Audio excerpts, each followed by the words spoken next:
Because like I'll post modeling photos and stuff because I am at the same time very proud of my physique because I'm constantly working on it to improve it. So do I like to show it? Yes. Do I have men and women on my page? Yes. I hope it doesn't make anybody uncomfortable, but at the same time, if it does, stop following you. Exactly. To all the guys who are like, dude, I'm working out so I can get all the girls and this and that. 99.9% of your compliments are coming from men. Oh, geez, look at the butt on that. Yeah, he must work out. I had surgery done. Do I think it benefited to make a difference? Yes. Was it worth the money? No. To this day, I don't like looking in the mirror. What's your biggest fear? I'm ready for my aha moment to be like, told you I'd make it, you know, and it's constantly that self-doubt creeps in and you're like, is it ever gonna happen? To be honest, relationships scare me. They really do, because again, I've made plenty of mistakes, but when I love hard. But also getting older, figuring out what... Before we get to this episode, I just wanted to thank each one of you who has chosen to watch one of these videos and subscribe to my channel. Your support means the world to me. But we have some work to do. Over 78% of those who are watching these videos are not subscribing to my channel. The more subscribers that I get, the more this channel grows. The more this channel grows, the bigger the guests get, the more inspirational the stories get, and the more people just like you who are watching are going to be inspired and helped. So, if you are enjoying these videos, I invite you to subscribe. Thank you, and enjoy this episode. All right, man, you ready? Yeah, man. We're like half an episode in, right? I mean, yeah, but see, and that's my thing. Like, I'm very quiet and introverted, but when it's a topic I like, we can, man, we can go all day, you know. So yeah, let's get to it, man. I'm ready. All right, welcome to the Barbells and Bourbon podcast, the podcast that allows real people to tell real stories. I am your big, bald, bearded, barbell lifting, bourbon drinking son of a bitch, Sean. And joining me is Rashid Bey. Hello, people. What's going on? Welcome to our home, dude. I appreciate you having me, brother. It's an honor to have you here, and I'm not just saying this, but you intrigue me, and I'm really looking forward to talking to you. Okay. And you had mentioned that when we first even mentioned about the podcast, that was the first thing you said. You were like, bro, you're just intriguing. I don't know what it is. You're just intriguing. And that's a compliment. Absolutely. So I don't want you to be like, well, what the hell do you like, mean? What am I like? What's wrong with me? Like, I got something on. What the fuck? No, absolutely. So I only know you. Well, I know you from the gym, right? Exchange pleasantries, but we've never really like dove into a serious conversation. Right. It's just in passing. I follow you on social media, and all of your posts exude a very unique style. Right. You have a very unique look, a unique style. You seem like you're an artistic, creative. Yes. Exhibitionist, maybe. Yeah. Is that an accurate word? In a lot of ways, yeah. So you seem very confident and like you throw yourself out there, but we had a little brief conversation earlier, and you said that, you know, pictures aren't everything. Very much so. And there's a story behind what people see. Right. Just like with anybody else. Right. Can't judge the book by its cover. So I really want to dive into what made you who you are. I want to know the man behind the style and the man behind, you know, the image that you're portraying. Okay. So that's why you're sitting in that seat. Right. And, you know, I also want to give you the stage to be able to talk about yourself and things that you want the people to know. Absolutely. Whether it's friends and family that, you know, you want to talk to and maybe they don't know things about you that you want to get out. This is for you, dude, not for me. Okay. So before we get started, you got to be probably thirsty. Yeah. I know you were working today. I was. I'm sure you're parched. Yeah. You did tell me that you choose not to drink. Yeah, I'm not a very big drinker, even though the display, for those who can't see it all, if they can, okay, you can see most of it. But yes, this is for anybody who is a bourbon aficionado, pick your poison. Like, he has it. Yeah. Literally. There are definitely some great choices here. If I do partake, unfortunately, it usually is a tequila. you know, but that's just my thing. But yeah, 9 times out of 10, I'm not a big drinker. So Yeah. as impressive as this is, yeah, I think we're going to go with just some run in the mill, well, not run in the mill brand, but run in the mill electrolytes for us bodybuilder Yes. folks over here. So I do have some Project One Nutrition supplements that they were so graciously provided to me for the guests that I have that don't want to drink.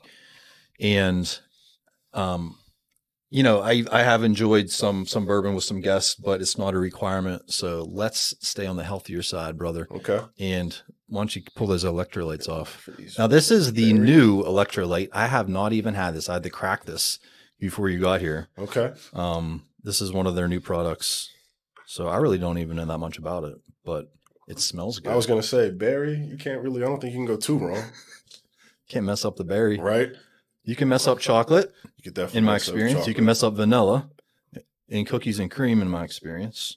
I would say especially cookies and cream because, yeah, if There's some the texture nasty- alone. There are some nasty ones out there. I'm not going to full scoop this because we only have a little glass. Okay. Isn't it adorable that I'm putting this in a cocktail glass? It is. I mean, it looks like we are sipping a actual cocktail right now, which I'm not mad at all. So you're going It to put does that smell back on good. the shelf, bro. Absolutely. Appreciate it. Yeah. So when this podcast becomes, you know, famous, and I said when, Absolutely. Yeah. You got to When speak that shit into it existence. does. Absolutely. each guest gets a customized Barbells and Bourbon cocktail glass. Okay. But I can't afford to do that right now. Thank you. I love the start. See, Yeah, man, we're frothing you up. top tier over here, man. Yep. Top tier. You've come to the right place. So yeah, like I said, I've never had these before. Okay. I know they're great post-workout and pre-workout. Keep you That's what hydrated. I was going to say, be hydrated. You can never go wrong with electrolytes at all. All right, brother. Cheers. Cheers. Thanks for Thank you, coming. brother. Okay. Okay. I taste some raspberry. I was in there. going to say, I taste a little bit more raspberry and I get a little strawberry. in little there, too. strawberry, which is fine because I'm not a huge blueberry person. I think raspberry the most, which I guess kind of makes them stand out because really with electrolytes and berry, you either think strawberry, blueberry. Yeah. So I'll take that. And it's not overly sweet. No, I like it. No funky aftertaste, no No. chemical taste, which you get sometimes. Good old aspartame. All right, Rashid. Let's go. Let's flash back a little bit. Okay. Typically, the present day, version of yourself is created from experiences from the past, from influences from the past. Right. So I typically like to flash back to childhood Okay. because that's, the foundation of, Everyone. everybody, Yeah. right? So first, where are you from? I was born and raised in Monroeville. Oh, well, I should say, skip that first. I was born in Wilkinsburg, Pennsylvania, but raised primarily in Monroeville. Went Which to is- Gateway High School, Down the road, literally, Yeah. like 10 minutes from here. 10 minutes away. Graduated from Gateway, and even as a youngster we'll just call it Pittsburgh. Yeah. Which for people who don't know, Monroeville is a suburb of Pittsburgh. Like the suburb, if people don't know about it, they always have heard of Monroeville. Mhm. But I've never, I guess you could say, never really fit in here. Never felt like I was from Pittsburgh. Like I said, we touched base on it a little bit earlier. Even like my mother, like she's always like, you just always kind of been different. And of course, when you're a kid, you don't think about it. You more so worry about trying to fit in, trying to be the extrovert so everybody can like you and like, oh, you fit in with this crowd or that crowd. And looking back on it, I guess that's why I had issues because I guess I was trying to force things that weren't there. Like I said, I was always a popular kid because I was an athlete, even though I wasn't the greatest athlete, believe it or not. Like I played college ball, had some great experiences, but I was a very, very late bloomer. I was always Basketball, right? basketball. Yeah. Never played football. That's the one regret I have is trying to play football. But we were so thin, my brother and I, my mom was like, no. But gonna get let killed. us do martial arts, which is kind of weird. Like I can get kicked in the face, but I can't take a hit. So go figure. Yeah. But so we took the basketball. My brother, natural athlete, very good. Natural, like literally like Steph Curry before Steph Curry, natural shooter. And shout out to Kasim, my twin brother. Yeah, I'm a twin. I don't even think we touched base on No, that. So yeah, I am a twin. So there you Okay. go. You know, he even had like college offers from Hawaii and Wright State. They were both looking at him. So yeah, he was really good at one point. And my talent came later because I was always very tall. So I was always uncoordinated. It took a long time for my body to catch up to everything else. And but I was always very athletic, so I could run, jump, and I would use that until my skill came into play. Um, but yeah, even as a kid in high school, like I didn't make my first maybe 3 teams. I didn't actually make a basketball team until I was in 10th or 11th grade. Okay. And so yeah, very late start. And then senior year, finally made varsity. Didn't do that well because the coach at the time had his eyes on a few other players, we'll say. They ended up quitting before our senior night. And then just by happenstance, we ended up having a new gym built. So with the new gym, they hosted an all-star tournament and 2 seniors from each school in that area got to play. So since the other 2 that he wanted quit, by default, me and another player got to play. So since I played, I actually had a good game, got a few looks from a few junior colleges and a few small D3 schools, ended up going to junior college for 2 years, and then made a decision to go to Mansfield University. Where's that? Toward upstate New York. Okay. It's on I think it's still in Pennsylvania before you hit New York, one or the other. I can't quite remember, but it's toward that area. Told a few other schools, I'm like, hey, I'm not interested anymore. This is where I'm going. So I'm waiting on my letter of intent, and about 3 weeks goes by. And I'm like, where the hell is my letter?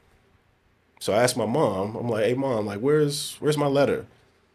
And she's like, yeah, I didn't know how to tell you this, but they gave your scholarship to another player. Oh, my God. So, you know, the other schools that were looking at me, I told them no thank you and everything. So I was devastated. But at the time, I didn't realize it ended up being a blessing in disguise because I sat out and kept working on my game. And my brother, who is my twin, he was a year behind me. He got held back in 2nd grade. So he was still playing at our junior college. So I would go up, work out with them. And the head coach at Seton Hill University, this was the first year they were integrating to start their men's team. He saw how athletic I was. He was like, hey, man, you got a lot of raw talent. Let me work with you. We did drill after drill. We broke down my shooting, ball handling, everything. And then within a couple of months, it's like everything just clicked. Wow. And I went from an average player to like way up here. And even my old coach just happened to see me one day and we played. He was like, what the hell happened? And I was like, I don't know. I've just been working on the game. He was like, dude, I need you to come to my school. So I ended up leaving Seton Hill and I went to Altoona. And are you familiar with old NBA players at all? It depends how far back you want to go. 80s, 90s, there was a guy named Armin Gilliam. He went to UNLV. Do you remember who Larry Johnson was? Yeah. He played with him at UNLV. They both got drafted either the same year or a year apart. I think a year apart. Larry Johnson ended up playing for the Hornets. Yes. Right? Yeah. Grandmama with the gold tooth. Yep. And they were on the same team. And he played in the league for 13 years and then became our coach. So he had a lot of connections, great player, great mentor. So I went to Altoona, played for him. We had a scrimmage. Our very first scrimmage of the year was at Clarion. We were getting blown out, I'm not going to lie. But I had a good game. I was having a great game. There was 2 minutes left in the game, broke my leg. Oh, my God. Literally. So after sitting out a year, then going back to school, transferring schools, playing first game, preseason game, broke my leg. And there was literally 2 minutes left in the game. Like, it wasn't even like halfway. It was literally 2 minutes. And this was a scrimmage. Scrimmage. Oh, my God. And didn't count for anything. But like I said, I was having a good game at least, but 2 minutes left, broke my leg. So sat out, had to miss a whole nother year. Came back the following year, was playing well. I broke Altoona's scoring record against Juniata College. And then we left for Christmas break. To this day, I don't know why. But we went home for Christmas. We had to come back like about a week early for a tournament. And I went home. It was maybe like less than a week before we were going back to school. And I was just like, dude, I'm done. That was it. That was it. Don't know why. To this day, I was gonna say, do you ever think about it and figure out? I what think the reason about it is? here and there, but I don't regret it. The only regret I do have is I wish I finished school. But I'm not gonna lie, I was never a school guy. I went to school to play ball, and school's never been for me. But I do wish I at least would have finished. So what year of college were you I was a in when junior. you quit? I was a junior. Okay, so you had one more to go. Yeah. Did you, after your injury, did you come back worse of a player? No, I came back better. That's how I broke the record. I was, I had a killer instinct mentality because I'm like, dude, I essentially missed 2 years, and it made me feel even worse because I'm like, okay, now I'm this great player that I always knew I could become, and somebody finally saw the talent, because that was the thing too. I would outwork everybody. My genetics are just okay. Luckily I'm tall, but I was never super gifted naturally in anything. And so I had some talent or some, predisposition to be good at whatever, but then I'd always have to outwork whoever else. Gym, basketball, I'm just used to it. Do you feel like you reached your maximum talent in your junior year? For basketball, no, to be honest. You felt like there was still room? Yeah, I think I could have had a really big impact. I definitely could have played pro ball overseas at least. I went to that summer before we went back to school. Since me and the coach were so cool, he took me to not like an NBA workout. It was a lot of guys in D1 college and D2 who were kind of getting scouted for the NBA. So they measure everybody. It was like combine. Okay. And I just went to watch. But like he would work out with me a little bit, and like some things I could get in on the guys, and I was like, okay, I can hang with some of these guys. Some of them I flat out couldn't. So I knew, I was like, okay, I'm probably not NBA talent, but I know I can play pro ball. Yeah. And the biggest thing, even in my opinion to this day, anybody who's a basketball player, especially because it takes a certain amount of athleticism, that's, aside from work ethic, your athletic ability is what takes you over the hump. Because I asked him that, and it made sense when he broke it down. I said, well, what if you have two guys that are both 6'6", NBA, top of the crop, whatever, what makes one guy better than the next? He was like, athleticism. As far as like speed and strength, all those things? Yep. Okay. Pure athleticism. Then you get your work ethic. Like you take like a Kobe Bryant, one of the greatest ever. Clearly had the talent, but he was your average prototypical guard. He was only 6'6", wasn't huge, didn't have huge hands, wasn't extremely quick, but he outworked everyone. And that's what made him better. So there are cases to where you can still have the talent to get in there, but then, okay, what can take you to the next step is your work ethic. Then you get like LeBron, extreme, just God-given, every fucking thing. Yeah. Like, he was born a man, basically.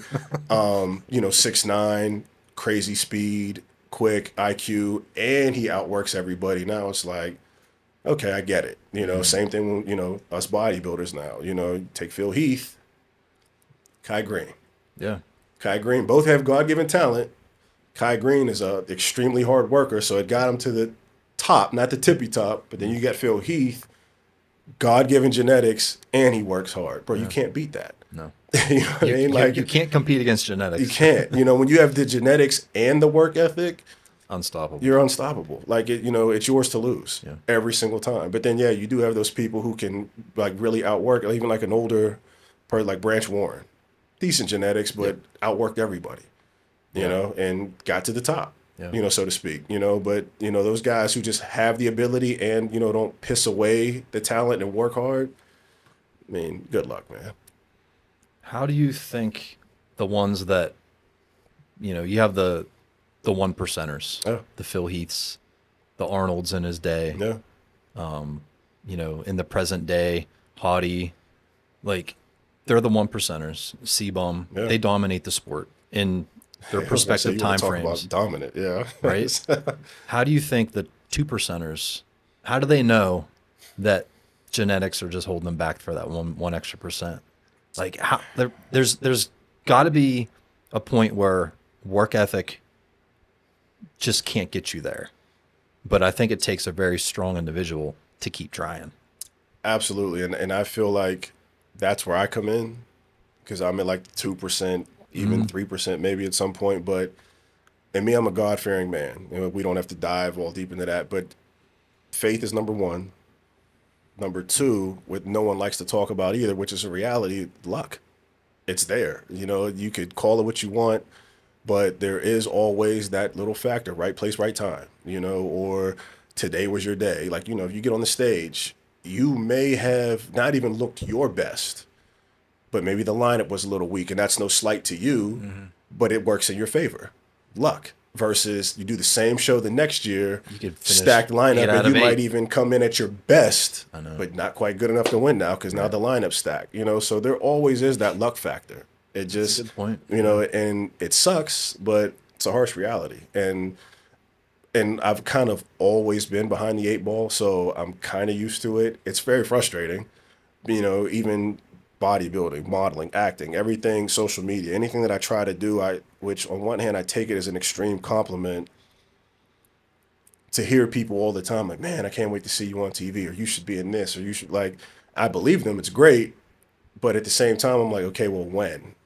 You know, and clearly not my time yet, and you keep working, you know, because it's going to happen when it's going to happen, and, you know, you want to try to reap the benefits while you're still relatively young. Yeah. You know, because we're not getting any younger. No. But at the same time, it's like, okay, well, you know, just not it. But it doesn't make you quit because for all you know, tomorrow might be the day. Yeah. And then if you stop, you know, you're like, man, like, well, we had this lined up. And because I never want to look at life and be like, what if? Yeah. You know, and granted, has that cost me certain things, or I don't want to say kept me stagnant, but probably hindered certain growth financially, relationships, life, probably. But at the same time, let's be real, like most people that make it, you know, they sacrifice a lot of that stuff to be like, hey, I want to be here, or I at least want to try to be here. Yep. So as much as I love, you know, you guys or this relationship or this job, whatever, you know, I won't have the nicest apartment. I won't have the nicest car or whatever the case may be because I have to do this. Yeah. And I don't think most people that have that drive could live with themselves if they didn't try, because you would constantly live in regret. Like, well, what the hell? What if I just did this? Or what if I just did that? That would drive me insane. Not everybody has that mentality, though. Some people, if they don't accomplish their goal, they automatically are the victim. Right. That victim mentality creeps in. Yeah.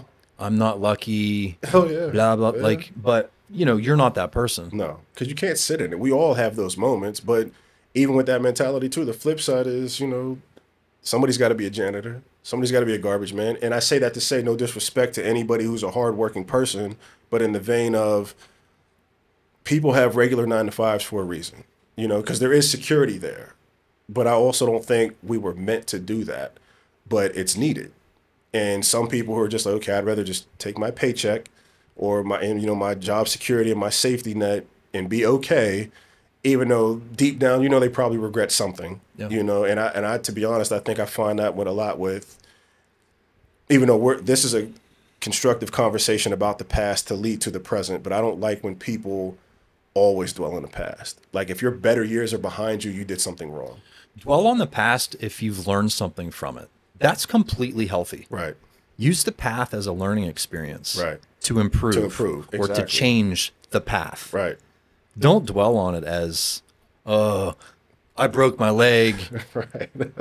I might as well just quit everything. Right. I could have been in the NBA if I didn't break my leg. Right. And then you could have lived the rest of your years as that victim. Poor Rashid. Exactly. If I only wouldn't have broken, you know what I mean? Exactly. And I think with me, partly of like, again, like I guess being picked on or made fun of or always being like picked last, or that, like, it's kind of made me be tougher. Because I'm like, okay, well, if I don't do this myself, or at least attempt, or find some of the right people who could show me, then what? Keeps that fire burning. Yeah, like, and it's kind of always kept me pushing. I do want to talk about that. Is, you know, we had our little pre-episode conversation, and you said that you were popular, but you got picked on a lot. You don't hear that very often. You don't. Because I got picked on a lot, and I wasn't popular. That's expected. Right. It's either you are popular, you got a few kids in high school like who are like, I guess, off limits. They were like, okay, you'd say hi or whatever, but you wouldn't hang out with them. Right. And then you just had the unpopular people. Yeah. Not really too much in between. I don't know. It's. Why do you think you got picked on? again, like I was a good looking kid, but I had my awkward stage. Like I had braces, the whole nine, all that. And again, like being extremely tall and like lanky. I graduated high school even as a senior at a little over 6'4" and maybe 170 pounds. Like That's skinny, stick, dude. yeah. Like I got a picture and I showed somebody not too long ago, actually, just by chance. It was an old high school basketball picture. I'm like doing a layup, and it looks like two broomsticks like in the air. Send it to me. I'm gonna put it. I was gonna say I'm gonna Yeah. try to find it again. Yeah, 'Cause I'll put it in. I think it was an old Facebook memory, but I'm gonna see if I have it in my phone. And even when I was in college, do you remember the Beetlejuice cartoon by chance? Yeah. The skeleton Jacques. Yes. He was like a painter, the French guy. That's what they used to call me in college. And I remember we were all messing around with each other in the hallway once. And I have no idea why. There was a random broom in the corner. So we're all roughhousing and like somebody like bumped into it, knocked the broom down. And one of my teammates was like, yo, relax. And we were like, oh man, what happened? He said, why'd you knock down Sheed? I'm like, and it was hilarious, but I'm like, damn. But like I was skinny. So high school, same thing. And again, like not being talented in a lot of things and always tried to be. Even like my own brother, Seem, I love you, bro. But he knows this. Like he didn't even pick me to be on his team. Like we played in like a 3-on-3 tournament, and he Where's was the like, brotherly love? "There is none." There is, and we are twins, but we're Geminis on top of that. So we are literally night and day. Just even the way we look. Like I look like my dad. He looks like my mom. I'm big. He's still thin. I'm over 6'4". He's about 6'1", 6'2". Yeah. It's like we are like little like polar opposites. So you're twins, but not at Exactly. the same time. You know, but there are things that we really do share similarities on, and I love my brother to death. At the end of the day, he irks the hell out of me, but if I need him, he's there, and vice versa. Like there's only maybe about 3 people I would die for. He's one of them, hands down. But with that being said, yeah, he would pick on me, other kids, like, and again, being a Gemini and Team Light Skin, I've always been like an emotional person, always wore my heart on my sleeve. So even with women, never had a woman problem, but I either felt like I either never got the women that I wanted, or when I did, it never worked in my favor. So you think you attracted the women that you didn't want Yeah. because of your image or what?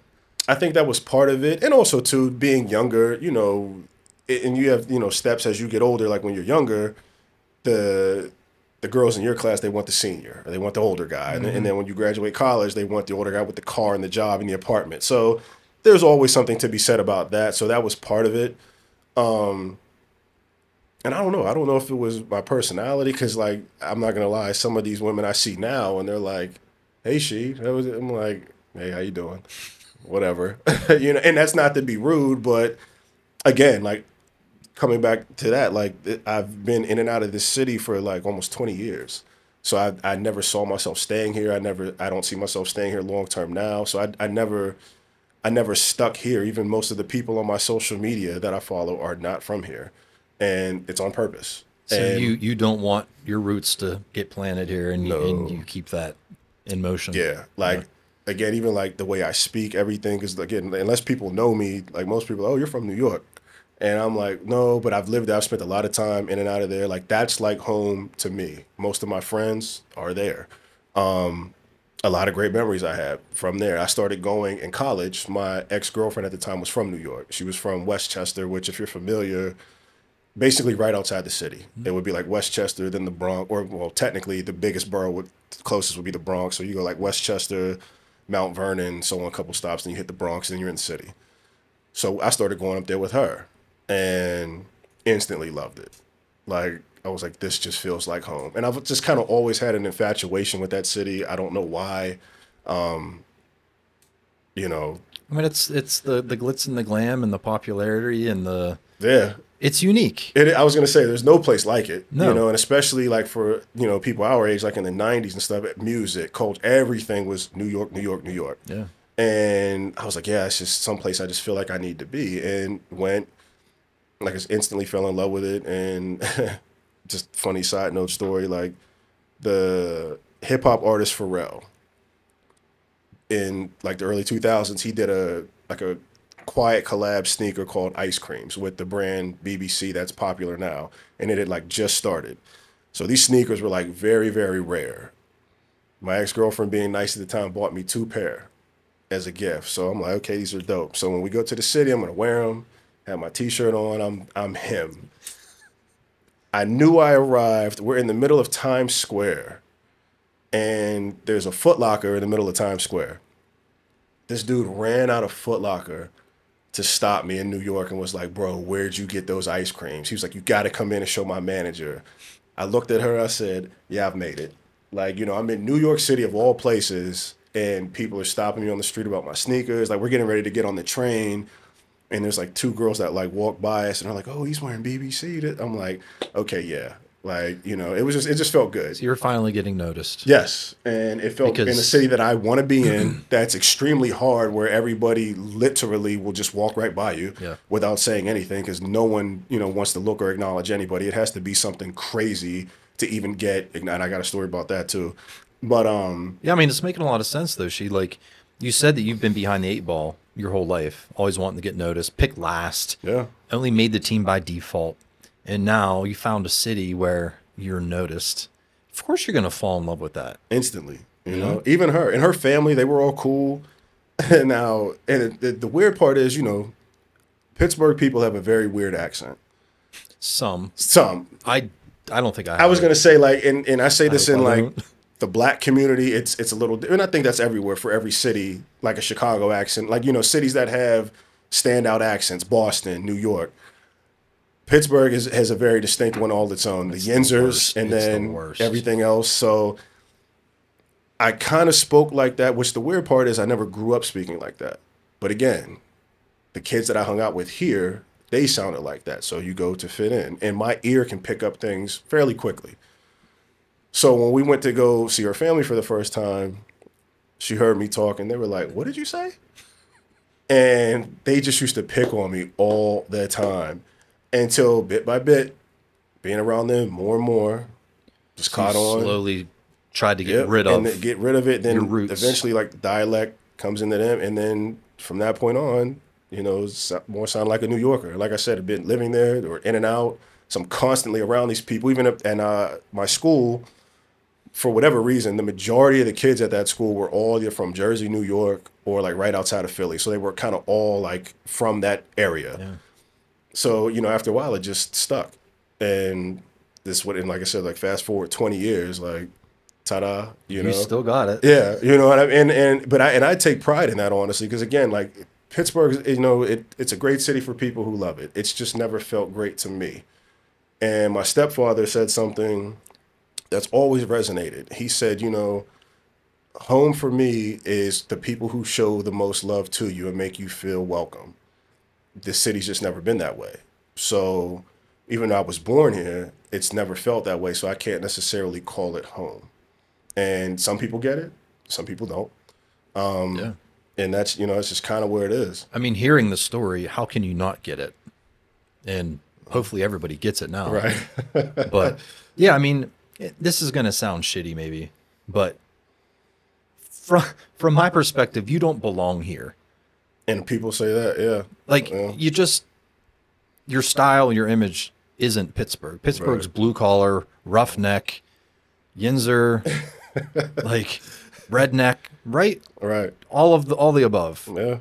You're not that. No. I'm not either. But I was just getting ready to say, like, you really aren't either. But it, for the most part, that's what you see here. Right. Give or take with everybody. Now, be it whatever sect you're from, that's still kind of the vibe. Even, you know, when people go out around here, you know, everyone goes to like 1 or 2 little areas, little pockets.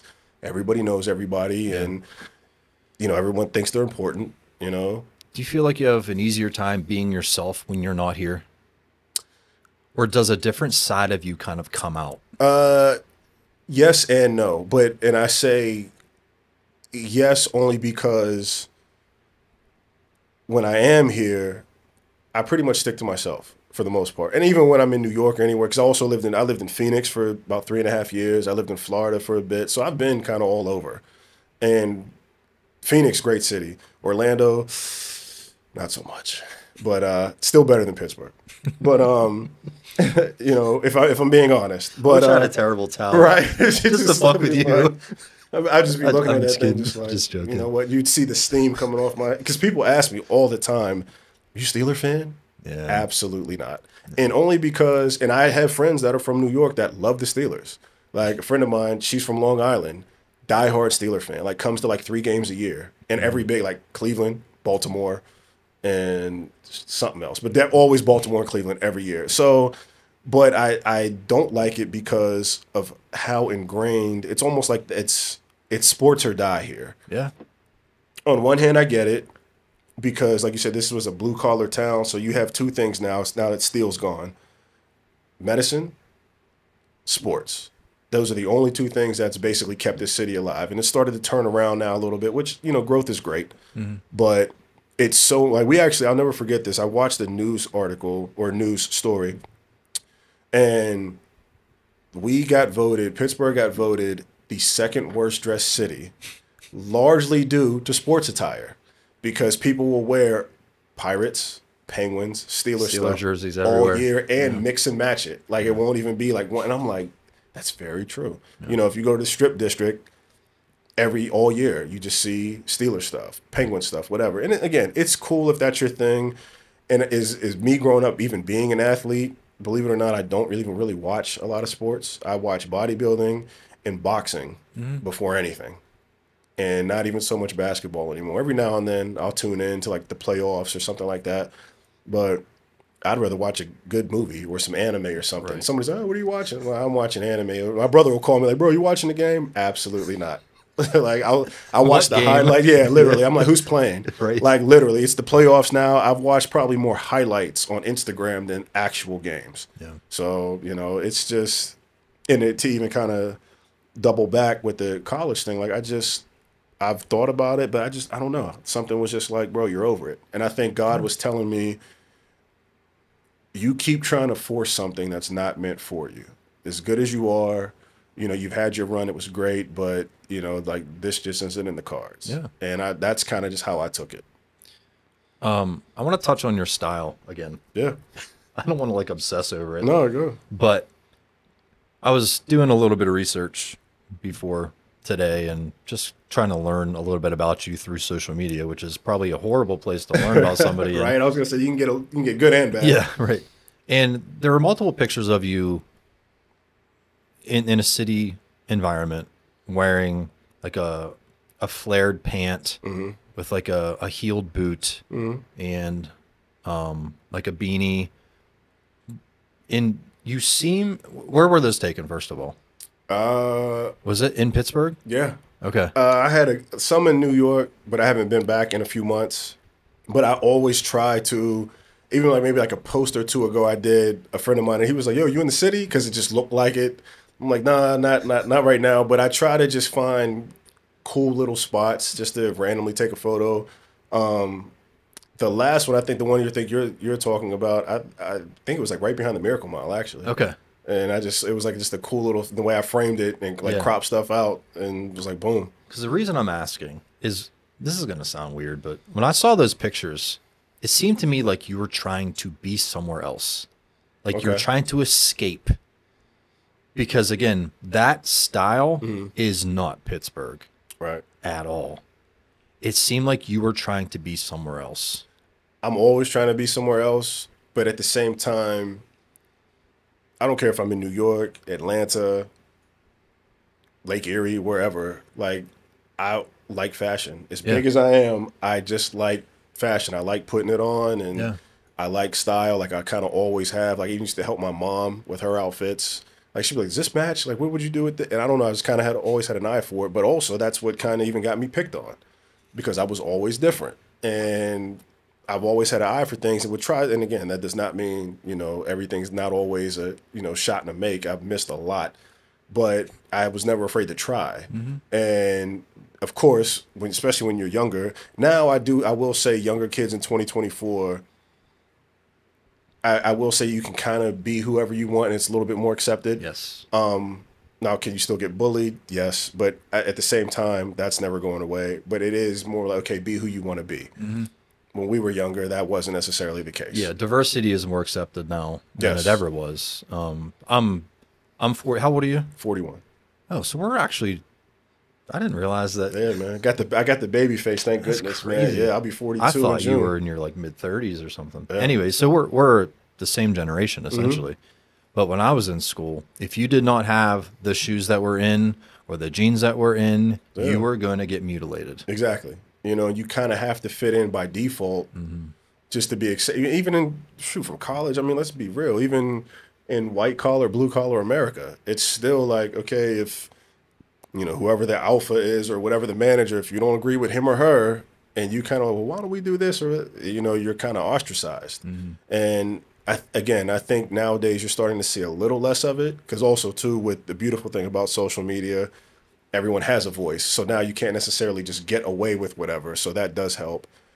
But the flip side of that also is, you know, you can get put in a bad light for not even necessarily doing anything wrong, or somebody taking something out of context, or even if it was harsh, you may not have meant it. And it's very hard to take something back. So, you know, double-edged sword, you kind of have to work it. But to go back to what we were saying, but yeah, like I kind of even got made fun of that. So over years with my style, it grew. And of course, the older I got, the more confident I was, like, well, this is just what it is. And I would always get compliments anyway, the older I got. So I was like, you know, I'm just going to be me regardless. Now, granted, there are certain places, because also, and it's not even bad, but I feel like in this city, there's certain things I would like to wear that I won't, because I'm like, dude, it's going to be a waste of an outfit. You know what I mean? Because that, like, I'll probably will get looked at a little weird, because they're like, bro, you're wearing that here, versus like if I'm back in New York, I can wear it like, oh, bro, you're cooking.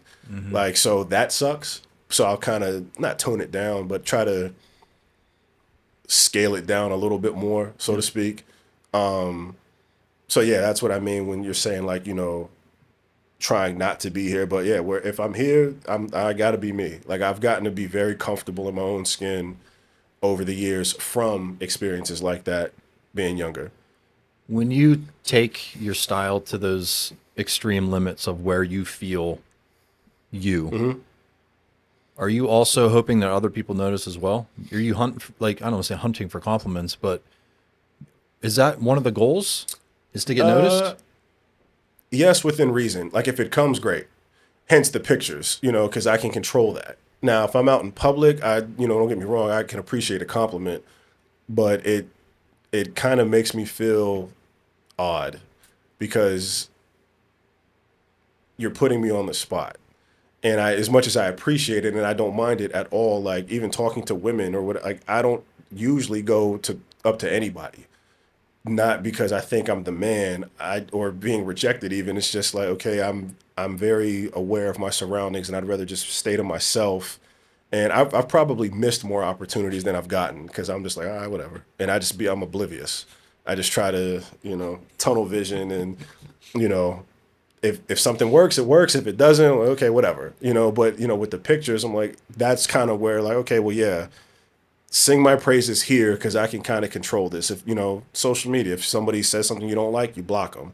Or even if they do, you're like, oh, I don't know you, whatever, you know. And you're just like, okay, this picture or a couple of pictures or reel or whatever, you're like, this is a version of me that you can kind of enjoy for what it is. Yeah. Yeah, I mean, social media, you're not posting something you only post to get noticed. Right. Now, there's a fine line between how much attention you want to get from it. Right. Right. Absolutely. Some people can't live without that attention. Yeah. Right. But it sounds like for you, you're not doing it so much for attention as just wanting to expose who you are. Yeah. Yeah. I've even with my body, like and yes, body dysmorphia is a real thing. All bodybuilders go through it, men and women. If they tell you they don't, they are lying to some extent. Even if you like your body for like a month, maybe that next week you're like, okay, I hate it. So you will experience it at some point. But I say that to say, well, I had some, not issues, but because like I'll post modeling photos and stuff, because I am at the same time very proud of my physique, because I'm constantly working on it to improve it. So do I like to show it? Yes. Do I have men and women on my page? Yes. Even people like yourself or other people that I may know. I hope it doesn't make anybody uncomfortable, but at the same time, If it does, have I stop dealt following with it? you. Exactly. Like, and even if you're like, okay, I'll follow you, you don't have to like it. I'm not asking you to double tap, you know, but this is me. So you either like my page just in its entirety for what it is, or again, like we're still cool, but just don't follow me. Right. It's that simple. But, you know, I had, when I was competing, had a coach, I won't say his name. I'm sure you know him. We'll talk about it off camera. But, you know, people that also don't really know the sport of bodybuilding and will use the open form as the best example, like Arnold Schwarzenegger and people like that. It's big muscular men in oil with a tan flexing everything. So if you're in posing trunks, a man can be like, bro, your glutes are striated, bro, you look incredible. But if I'm in some Calvin Klein underwear and I post a picture on social media, oh, bro, like, you know, that's mad weird, bro. I got to unfollow you. So what's the difference? Right. And I would have that talk with him. And he had a couple of people. And again, I don't try to befriend anybody. Either you like me or you don't. I don't intentionally hate anybody, but I'm also not going out of my way to make friends. There was a couple of guys that were on our team that he coached and he was friends with, and they followed me at one point. This was on my old page before it got hacked. And he hit me the one, he was like, bro, I'm unfollowing you. I was like, okay, whatever. He's like, yeah, man, we were at a show and, you know, you're posting, you got your abs out and you're in underwear and this and that. And, you know, there's guys behind us and they're talking about a post and we turn around and it's you. And I'm like, well, first of all, I don't even know how they found my page. Second of all, like, what, are they mad because their girl probably wants me? Like, I mean, I was like, I didn't ask you to follow me in the first place. So I was like, you enjoy your day. I'm about to block you. There you go. And after I blocked him. And we've spoken since, but I say that to say masculinity is great, but also masculinity is kind of whatever you make it. It doesn't make you quote unquote gay or anything like that, like to like something or not like something. Yeah. If you don't like it, cool. But I don't need your justification as to why you don't like it, especially when we're in the same realm, technically kind of doing the same thing. But you're okay with one side of it, but not the other. My coach and I would always get into that because he was like, man, you just want to be like a social media star. And I'm like, well, kind of, because I want to make money. You know, I love bodybuilding, but you and I both know most bodybuilders do not make money. No. You know, Bradley Martin's worth a lot more than 99.9% of pro bodybuilders, yes. Even some of the popular ones. Yeah. You know, and there's nothing wrong with that because at the end of the day, even if I never made a dime, I still love the sport and the lifestyle. So I would keep doing it anyway. But at the end of the day, you try to do something you love to benefit from it financially if you can. And I just enjoy it. I don't see anything wrong with it. Now, if you don't, that's fine. But, you know, also times are changing and we would constantly bump heads about that. And I think ultimately that's what kind of made us like part ways. And to be honest, great coach for what he's good at, but I also don't think he was fit to handle me because I'm very tall. I have a certain type of body type. And I don't think he was used to that. And I think he had an idea of what I could do, and it just didn't work how he trained. And I think that was a big part of it. So, you know. Well, I mean, a good coach will adjust for the client, right? You would think. And he says it. He was like, yo, it's my way. Now, he would listen within reason, but he was like, yo, like, it works for everyone else. And he would, like, if I say I have bad knees, right, and that's what and he's had a lot of people now who coached, he did coach and no longer coaches him. And there's no in between with him. Either people are like, oh, he's great, and I'm cool with his style, and some people are and they dig it, but a lot of others are like, I tried him, or they know of him and they're like, no. And even squatting, because we were gonna have me do classic at first, because my upper body grows quick. I'm wide, I'm big, my legs, not so much. Because you're tall. I'm tall, you know, and he was like, well, we can, you know, take 2 years off and like build your legs up. And I'm like, no, because I know they're never going to be huge. Like, and I keep forgetting this guy's name and I'll always reference him. Believe it, and he's from New York. He was like 6'5", started in physique, turned pro in classic. Amazing physique. Off season, this dude would walk around at like 280 and he was 6'5", he's huge. And his legs were like tree trunks. And he did the New York Pro one year. And this was, I think, the third year they had classic. So it was still relatively new anyway. So they were still kind of looking for the criteria. And he said the judges were telling him he still needed bigger legs. I'm like, dude, there's no way. And he has the genetics. And I'm like, what, I'm going to take 2 years off and to grow like, what, a half an inch on my legs maybe? Right. Yeah. So I was like, dude, physique is what it is. And I think that's another problem with people in this sport, which I'm sure you get all the time coaching. You can want to do whatever division. Now, you give it a shot to see if you're made for it. But if you're like, okay, I want to be an open guy, whether you're on enhanced, not enhanced, natural, whatever, your body will let you know what you're made for. Yes. And people will try to fight against it tooth and nail. And even if, let's say, you want to do open and you get huge, but you don't look aesthetically pleasing, bro, drop 20 pounds, try classic. Yeah. You know, then who knows, you might win. You know what I mean? But You like, gotta be realistic. Exactly. And people just like, no. And I'm like, well, one, you also hired a coach, which technically is two things. One, that should have more knowledge than you. And two, if anything else, a second set of eyeballs to be like, bro, I'm looking at you. Or a female. Granted, you got to be a certain type of way with the women too, just emotionally. Yeah. But this isn't it. We need to try this because I know you'll look better, you know, this way. And some people will literally be their own worst enemy. And it kind of sucks because, like, yeah, if you want to do open or if you want to do, shoot, some dudes I know that want to do physique, but they're better made for classic. You know, it's like, bro, you got to kind of put your hat in the ring on where you can best fit in and have your best chance of winning. And I think with him, he was okay with that, but he also wasn't a good physique coach. And he didn't teach me posing very well. He was an open guy. And I had to learn posing through a friend of mine who was just naturally a great poser. So that helped. And once we kind of started nailing the posing, and again, we had touched base on it earlier, just nerves and attention. Once I kind of got past the nerves, I started doing better. Do I think I lived up to my full potential? No. So hence why I'm still like, I think I still kind of want to compete. Because even at my size now, I stay lean, and I'm like, even like, shout out to Adam Blumen. He's like, bro, get back on stage. Adam's coming on. I can't wait for that. I cannot wait for that one.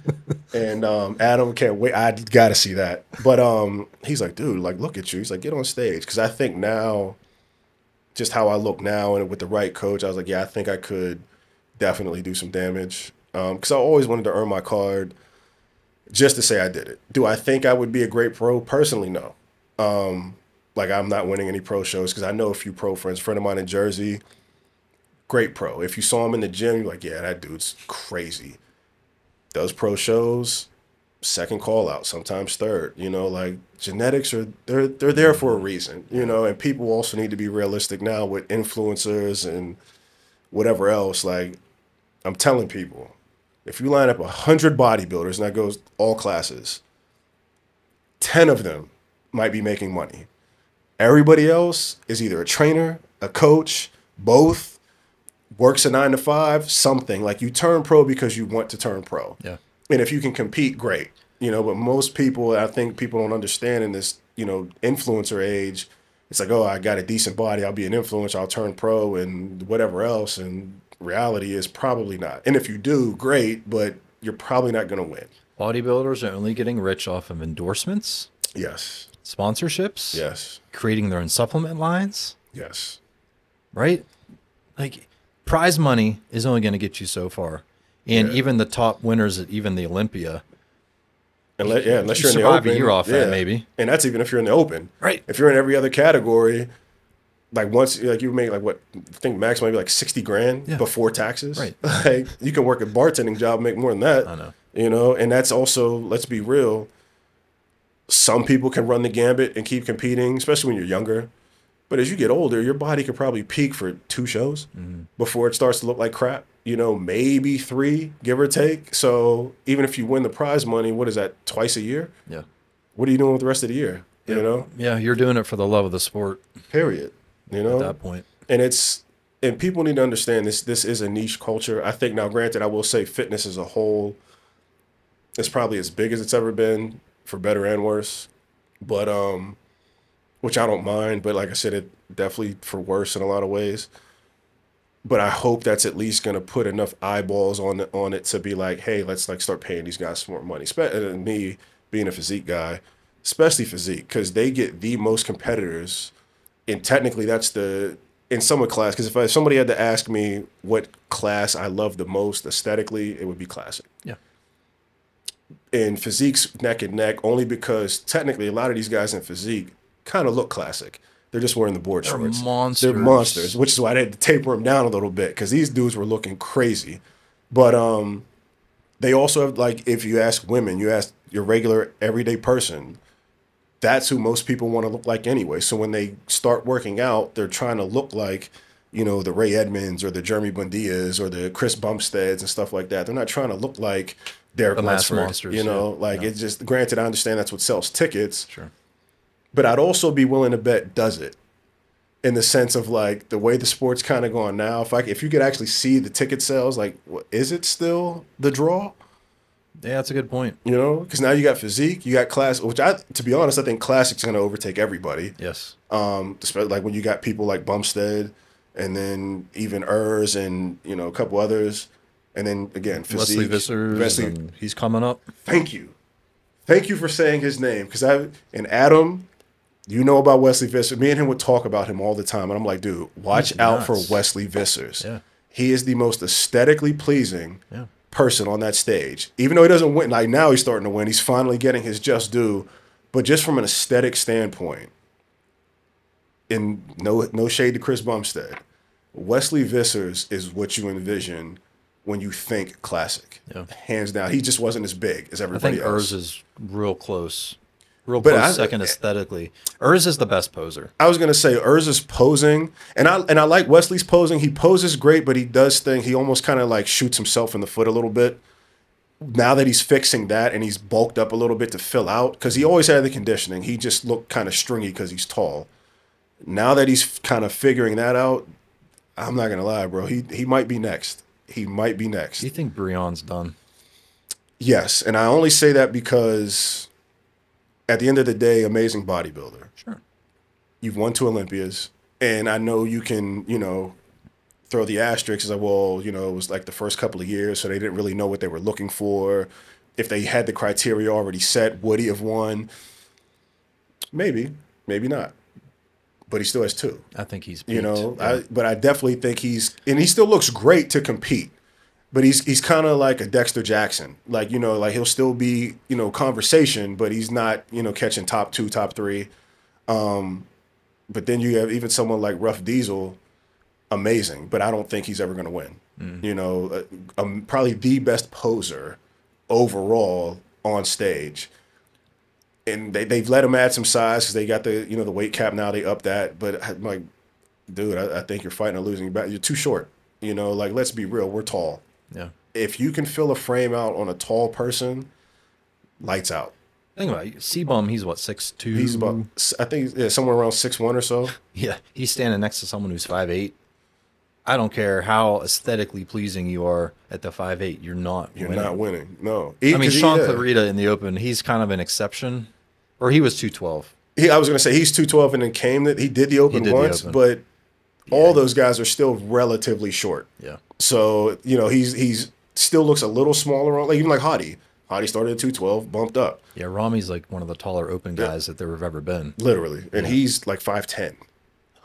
That's it. Yeah. Oh. 5'10", 5'11". I think the tallest guy that actually we can count that's legit doing something or did something with Arnold. Well, even like, I guess a little closer, Dennis What about Wolf. Samson? Samson's 5'10", 5'11". They seem like That's they're what I'm saying. like These guys 6'4". look like they're giants because everybody else is like 5'8" or tall or shorter. Because I think the average height is around 5'8", 5'9". Because even Kai Green's like 5'8". I think Lunsford is as tall as he is wide. I think. but then when you see him or Samson, it's like, if you're going to be a freak, that's how you look. Yeah. Hands down. Like, I still would never want to be, and I hate when I hear that too. Like, well, the only reason you or people don't do open because you can't get that big. I don't want to be. No. Like, no disrespect. And I mean from a style standpoint, health standpoint, look standpoint. Like, I like women. I like women wanting to like me. Let's be real. In this, you know, niche that we're in, the women that like them, it's even smaller. Yeah. You know what I mean? And that's no shade at all of it. But I look at it from a totality standpoint. Does it look amazing? Absolutely. Even the female bodybuilders, like there's some that are still pretty, you know, they look pretty good. And I like it from an aesthetic standpoint. Would I ever want to date you? Probably not.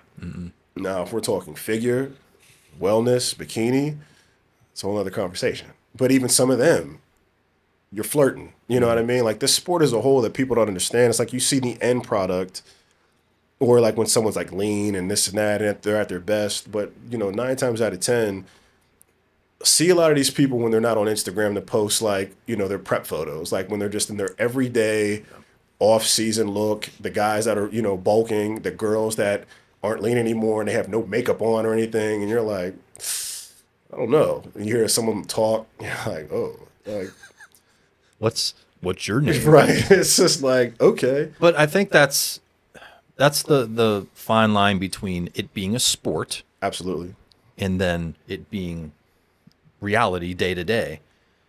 The ones who are at that level, their focus is the sport. They don't give a shit about going speed dating or like getting picked up at a bar. Like they don't. Sport is their life. But the flip side of that too, which on one hand, with anything, even kind of once you make it, you still have to kind of have tunnel vision, like your Kobe's, your Jordans.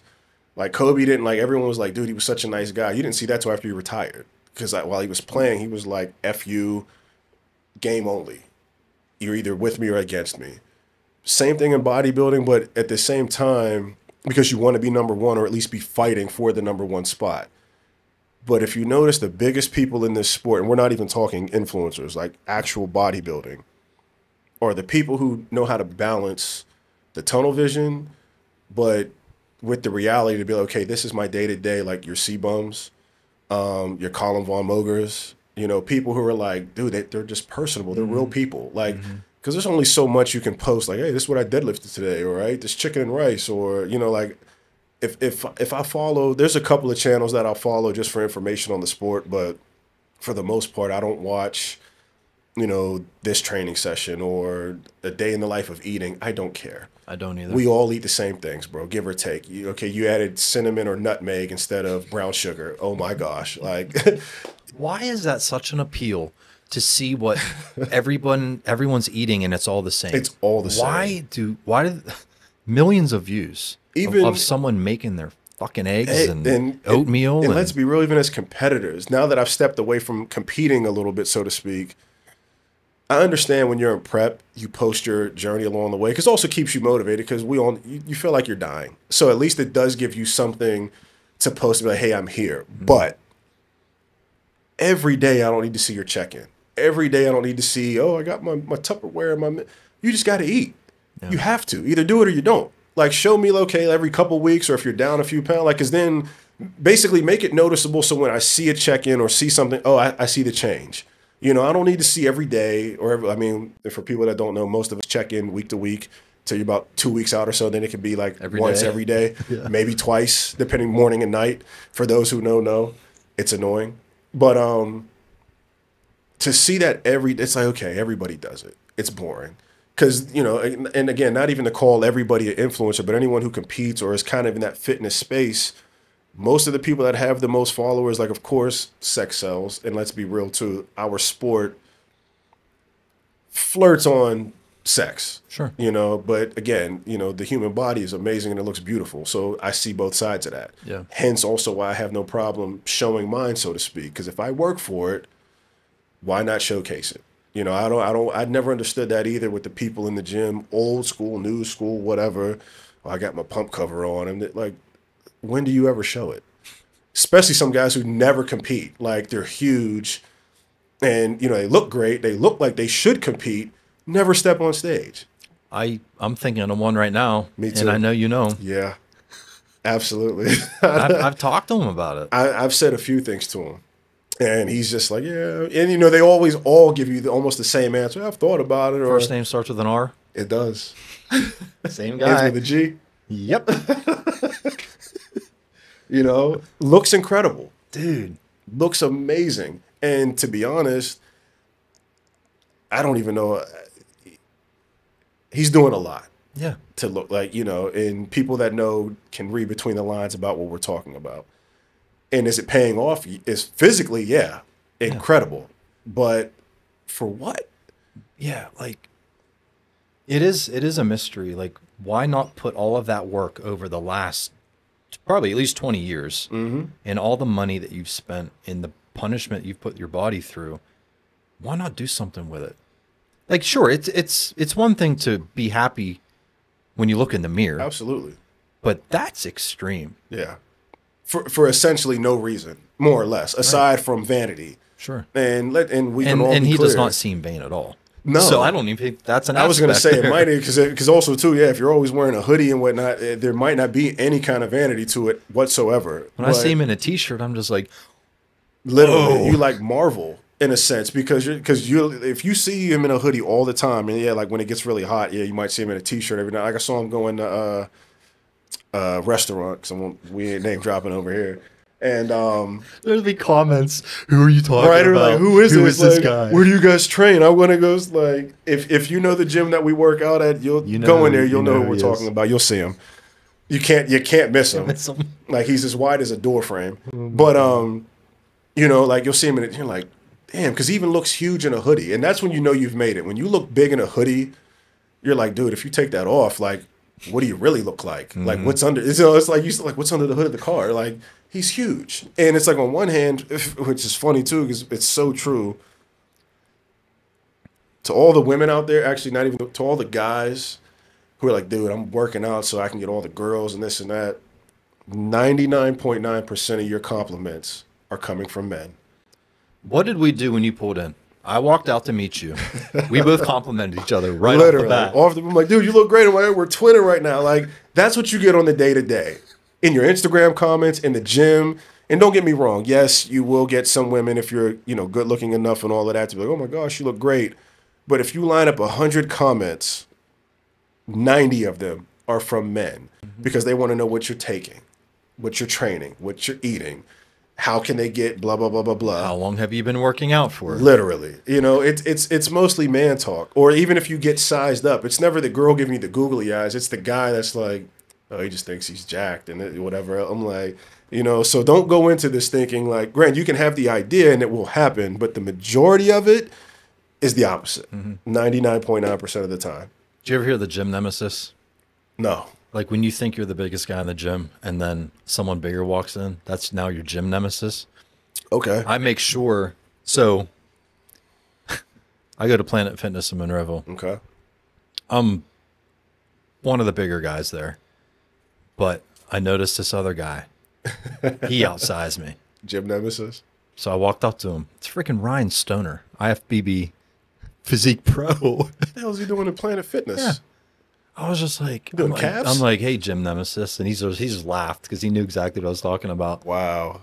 I'm just like, okay. Does he you're purposely allowed train to be my there? gym nemesis. Yeah. I don't know his story. I think he goes there straight from work or something because it's Okay. convenient. Like, what are you there training calves that day or something? Because, like, let's be No, real, he too. You does- can go to Planet to get a decent pump in for certain days. Now, so, like, if you are a pro, people need to understand, too, for certain days, you have to go to certain gyms, more or less. Because I do know a couple, like, when I'm in New York, I use Planet Fitness. I'll use, there's a gym, have you ever heard of it, called Blink? No. It's basically a better Planet Fitness. 24 hours, it's like $10, $15. But like better equipment, so heavier weight. So I'll use that because it's cheap because most of the gyms in New York, arm and a leg, literally. A female friend of mine, she's a figure pro. She trained for her last show she actually just switched to a new gym, I think, for this prep, but she's always trained at a Planet Fitness. Looks incredible. I'll show her to you after off camera. So it can be beneficial. Yeah, I mean, I'll confess, the only place I work out now is Planet Fitness. Okay. That's it. Because at my point in life, I'm 45. Am I going to compete again? Maybe. Right now, Are you going to stay in Classic? oh my God. Or are you I going to don't- go to Physique? I don't know. Okay. I don't know. I haven't even thought that far ahead. But I mean, that's all I need right now. Right. You know, I'm in a maintenance mode. I was just going to say, if you're trying to just begin or you're in a maintenance for the most part, a gym like that is more than fine. If you're trying to really build and focus, could you need more? And again, keyword, depending on your genetics. Yeah. Like the girl I had mentioned, stellar genetics. Turned pro at like 22 or 23. Incredible. So yeah, you can get away with a Planet Fitness. Most people who are average probably need a little bit more, to keep pushing. But yeah, for a maintenance person and people, his arms, huge. We are gonna arm wrestle here in a little while. I might lose that one. I'm actually nervous. I would not be. Man. I've seen you train. Yeah, but my strength is in my middle, shoulders, chest, and back. It is not known to be having like no gigantic arms. Okay. So I don't know. We'll get to that. Okay. We've been all over the place, huh, buddy? Yeah, man. What? So you mentioned modeling. Yeah. I know we talked about bodybuilding enough. What are you doing with modeling? Modeling is a weird field in general because I try to say, and for anyone who's interested in hiring this beautiful face, It is beautiful. please, acting, modeling, hosting, whatever. I've kind of tried it all, and I still am. Modeling is a weird space, especially with social media. It can be very good now because now you don't necessarily need an agency or anybody. But modeling is, people need to understand, modeling is a facade, meaning what people see on like New York Fashion Week or like Sex and the City and runways and the Gucci's and this and that, that is literally the smallest percent of modeling. There's hand models, there's leg models, there's literally elbow models. You have commercial stuff, editorial. And commercial and editorial meaning like your Polos, Target, stuff like that. Like that's where you make money. People who do that stuff all the time, those are the people what we say booked and busy. The Gucci people and all of that, yeah, that's great, but they're very, very few and far between. And you have to have a certain look to even get that, unless, they just happen to be casting for, something certain, like, because I've seen them use Colin Von Moger in I think Versace ad a couple of years ago, and that was Taylor specific. But for the most part, they're not hiring someone that looks like me and you who are big. And everyone's like, man, you should model this and that. I'd love to, but I'm over 6'4", so I'm almost too tall. I'm a big guy, and I have a lot of tattoos and a very distinct look. So am I a fashion model? Yes. But am I high fashion in the regard of what people would think of? No. So you have to kind of find your lane. And I do think with today's day and age, I don't want to call it easy, but it's easier to kind of carve a path for yourself, because also they use more people in a lot more different ways now. Plus size models, gender neutral, everything. So there are more opportunities. You just kind of have to find them. But at the same time, it is still hard, because even if you have an agency, depending on the agency, depending on what your contract is, or if you do freelance, it's a lot of money, and you're putting out a lot of money. And I've kind of had to step back and start over, especially not living in New York anymore, like trying to travel back and forth. It's a lot, because you're constantly spending money on getting there. Then even if you do get paid, are you going to break even? Or are you actually making money? Or sometimes if you have an agency, they take their fee for booking you the job. Then whatever money they put you in a hotel or whatever, they have to get that back.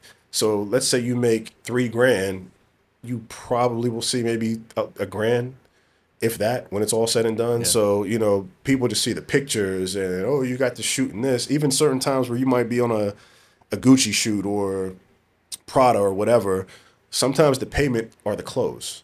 You keep whatever they put you in, the bag or the, the shirt, whatever, the jacket, that's what you got paid. Like you might be selling the bag or whatever the case, because you still have rent to pay and everything. Yeah. So it's tough. Same thing with acting. I've done a few small things. I've auditioned for some stuff. Just by chance, haven't had anything major yet, but I see myself just trying to be. I was just talking to a friend of mine. Shout out to my boy Chad. He's an amazing stylist. He's from the Bronx. My man, love you, Chad.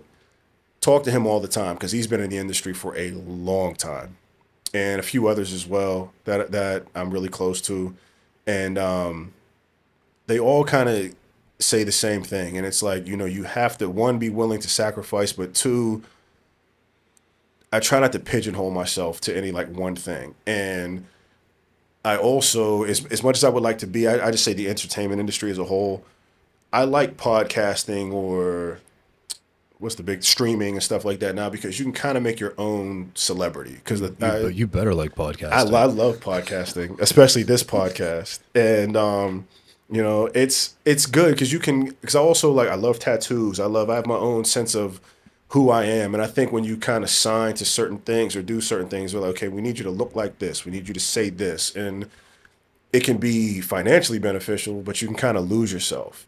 And if I decide to gain 15 more pounds of muscle, or if I want to tattoo my face, or whatever I want to do, I want to be able to still be in the lane that I'm in, but not have to also be like, well, I just did this, so now I might lose money, or I might not be able to book this or that. So I like kind of where things are headed right now, but that's also why I think I also say I want to keep my eyes and ears and lanes open to other opportunities, whatever that may be, because I also don't want to limit myself.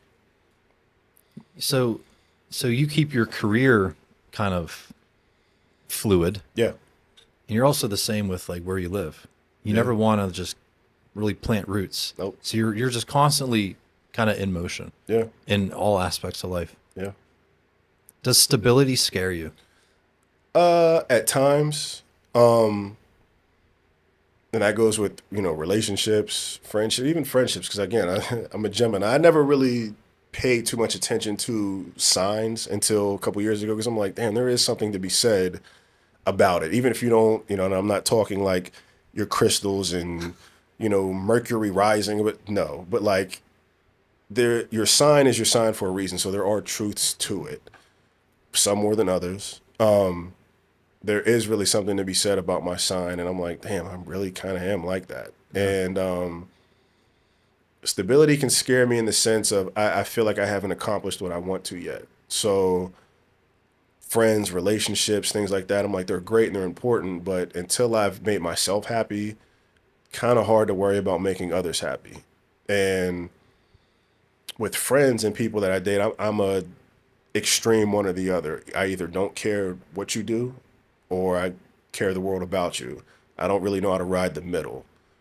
So on a relationship or friendship side, that scares me because it usually doesn't tend to work out for my benefit. And I know how I give it up as far as like, okay, if you need me, I'm there. If you need something reposted or if you need a favor or whatever, I'm by far not perfect, but as far as like really needing somebody when they need you, always try to show up. So I expect the same, and people can't always be who you are. So I tend to kind of steer, more to myself because I'm like, I feel like very few people get me. And those who do even still can't necessarily be like me. They just get where I'm coming from. So I'm just like, I'd say I'd rather be somebody's good acquaintance than close friend. Have you been in a relationship, long-term relationship or serious relationship before that kind of like scared you? Like after the fact or while I was in it? Both. Yeah.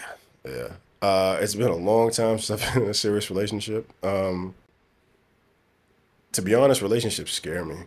They really do. Because again, I've made plenty of mistakes, but when I love hard.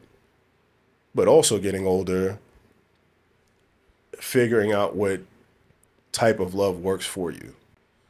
And I say that to touch on this a little bit. You have your traditional marriage, you have your poly marriage or relationship, either or, open marriage or relationship. So trying to navigate, because I've always told everybody, there's no wrong answer. It's just whatever works for you and your partner. Mm-hmm. Whatever you guys agree with, even if other people don't agree with it, who cares? Because that's what you guys want to do. Are you happy? Is your partner happy? Everybody else, and if you have kids, are they happy? Any and everybody else can kick rocks. I'm still trying to figure that out a little bit, and I've, tried a few different things and still trying to figure out what works for me fully. So there's that, but also, again, focusing on trying to plant roots in a place, like hopefully back to New York permanently or somewhere else. It definitely will not be here.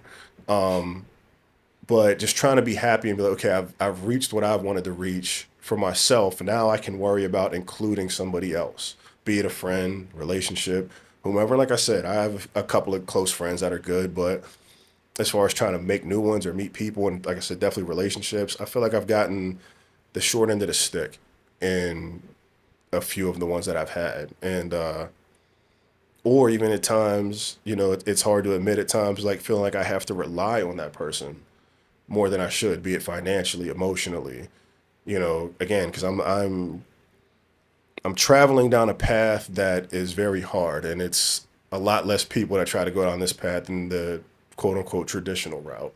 And it's not always easy.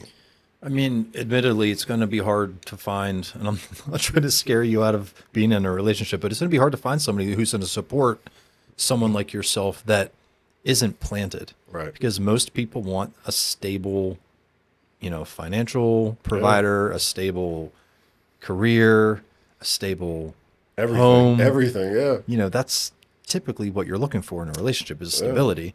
But you described yourself as a gypsy. Basically. Yeah. And I'm okay with that. And I think now would I want to include more stability when those things come into fruition? Absolutely. I think you're not stable yet because you haven't found your place. Basically. Right? Yeah, more or less. And that's okay. Yeah. You're not going to just comply. No, and that's what it is. For I'm stability. like, well, I'm here, and so I'll just do this, and now I can be stable. And is it stressful? Absolutely, because I'm an overthinker. Like, I don't sleep well most of the nights because my brain just cannot shut off, good or bad. And even if it's chest day tomorrow or something, I'm like, I'm gonna kill that. So I'm constantly, which is a good thing, but I'm like constantly thinking about the workout. So that's a good thing. Or meeting a female, like, oh, can't wait to go out with her. Like, that's a good thing. But, the stress and the anxiety and everything else can make it that much worse. So you feel like sometimes you're putting too much pressure on yourself? Yeah, but at the same time, I feel like it's kind of needed because even my family, people that do love me, they understand me, but they don't. Like, they understand, like, okay, it's just this is his path. We don't agree with it, but he's going to be who he's going to be. Yeah. They've all accepted that at this point. But I'm ready for my aha moment to be like, told you I'd make it, and it's constantly that self-doubt creeps in and you're like, well, is it ever going to happen? What do you think one of those moments is going to be? It could be anything. And I think it could be a movie role. It could be a big modeling gig. It can be, someone's like, hey, we want you to host this show or whatever. It could be a totally I don't even know what it is. And I'm open to any and all things. Like, I'm not trying to make my progress stagnant. I used to be. I was like, okay, I only want to do this or I only want to do that. Sure, I could turn pro in bodybuilding, whatever. And at the end of the day, as long as financially I'm secure and the people close to me see me happy, they're like, okay, he's made it. He's all right. But I've also always been the guy. My biggest thing that I've always wanted to do, even though I don't have a lot of close people to me, the ones that I have, I want to be able to take care of them. And that's always been a thing of mine. Like, I want them to be able to come to me and be like, well, I need that, without even them having to ask. Well, I got it. Like, no problem. And that's always been a thing of mine. That's respectable. And that makes me so happy. And same thing even when it comes to a woman that I am dating. Nowadays, unfortunately, I feel like that's all women want, unfortunately, is like, who's going to take care of me? Who's going to give? So it kind of makes you not want to, but you will meet those people who will do the same that you'll do for them. And you're like, okay, that's a good one. Now, whether it works or it doesn't, whatever. But those are the types of people that I'm like, yeah, I would do X, Y, Z for. And do I have a couple of those in my life? Yes. And even though I may go through issues with that person or whatever the case may be, like, when it's all said and done, I want to be like, okay, I'm good, so they're good. Mm-hmm. That's it. Back to the aha moment. I've known you on a deep level for roughly 2 hours. Right. Okay. I don't think you're ever going to be truly satisfied. Probably not. And would you agree with that? Yeah, I've come to grips with that. And I think that's okay. It is, and I have ADD and I'm very anal with a lot of things, and I kind of didn't know what it was when I was younger, but like, again, looking back on it, you're like, oh, that's what that was. I'm very much like that with my body. Just small example, people that know when I say they're going to laugh, my pec. I had plastic surgery on this pec, believe it or not, to try to fix a muscle imbalance, which we know if you train, no one's fully symmetrical. Couple people get very close to lucky, depending on it's about muscle insertion and all that stuff. And oddly enough, the girl who pointed it out was the girl I dated in college from New York. She's like, oh, your pec looks different than the other one. I was like, no, it doesn't. What are you talking about? And she was like, yeah, no, she was like, look, my chest is different. I was like, nah, look. I was like, I'll be damned. From that moment, I could never get it out of my head. Really? And it just drove me nuts. Wow. And this was before I even started training. So once I started training, because they say the day you start bodybuilding is the day you're forever small, and which is pretty true. And so then it really, I'm like, dude, it's not getting any better. It's not. It just looks totally different. It's like A and B, not A and A minus. Like it's less like apples and oranges. And even when I started seeing Adam, we still joke about this. I'm like, okay, well, maybe he won't notice it that bad. The first day I met him, he's like, what are you trying to get work done on? I was like, yeah, my pecs bother me. There's an imbalance. He was like, oh, let me see. As soon as I took my shirt off, he was like, oh, yeah, your pec minor right there. Like, I was like, damn, is it that bad? Like, he picked it up like that. Granted, that's his job. Sure. But because most people are like, dude, I don't see anything wrong. And so I had surgery done. Do I think it benefited to make a difference? Yes. Was it worth the money? No.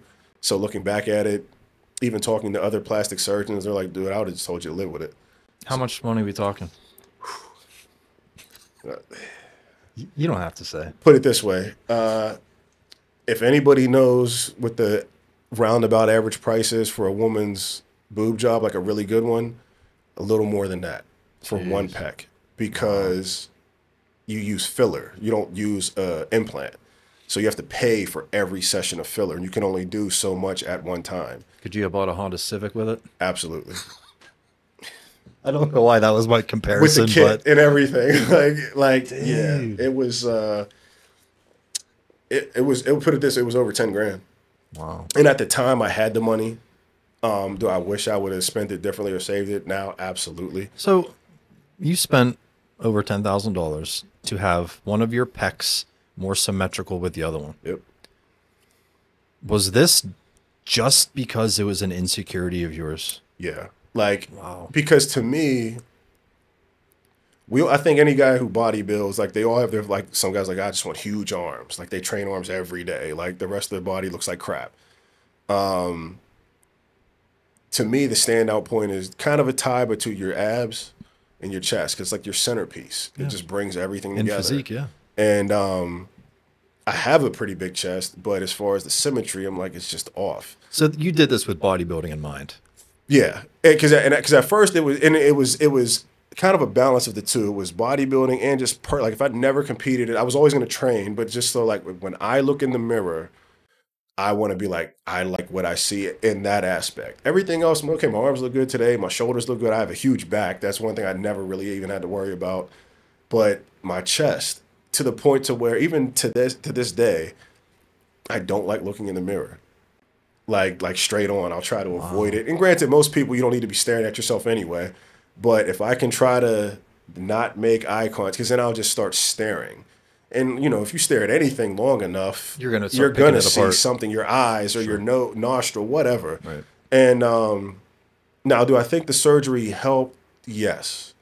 But though also I think that there's now just training more. Like now it's fuller, there's more volume. Like I've gotten bigger, so it's starting to balance out a little bit more just from that. Naturally, yeah. But yeah, this was something I've dealt with since I was like 21, you know, and I'm just now at 41. Finally, I kind of getting a handle on it and accepting it, you know, and part of that is maturity. Part of that is actually seeing some change. And again, coming to the realization, like, yeah, it's never going to be like perfect. But then again, you look at other bodybuilders and you're like, dude, his shit is perfect. But that's also why they are who they are. Right. You know, and again, you line up 100 bodybuilders, there's like one of him and everybody else looks different, you know? So I've kind of tried to come to that realization. That's my rationality, which is true. But we'll have to tell myself that, you know, sometimes, but yeah, so I say that to say, being an anal person, even when I was a kid, I used to have toys and like action figures. I would line them up perfectly. And if one like moved or fell over, I'd have to do it all over again. And I had no idea what it was. Even my pants or my jeans, like my socks, if I scrunch my socks down, they have to be totally even. If I cuff my jeans, like it bothers me to no end. And I never, like, again, now I know what it is, but when I was younger, I was like, what the hell? And they were like, dude, you got ADD. Yeah, I mean, now they just throw you a pill. Right. And, you know, but yeah, I think for those who have ADD, don't hate on me, but I think we all have ADD to an extent. So yeah, something will irk you where you're like, okay, I have to fix this. Is that diagnosable? I don't know. I think things are too easily diagnosable now. Absolutely. They just label it, throw you a pill. Take this, bye. Yeah. Right. They don't try to get to the root of the problem. The look of it now, I look at it as if it's not going to ruin your day or if it's not going to stay on your brain, it's not that big a deal. Right. Mine would drive me crazy all day.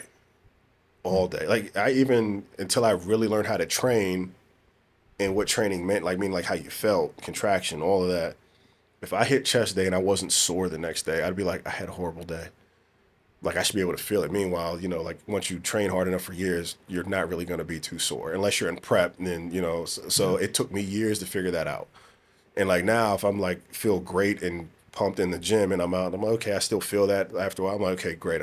Killed it. The next day, not really that sore because I'm used to it. So I'm like, whatever. But if I was not sore the next day, especially chest day, I was like, dude, I got to go back and did I not train hard enough? Did I not do this right? It would drive me insane, bro. So your ADD, OCD, all the D's. Literally, I got every pause. I guess I don't want to have all the D's, but yeah.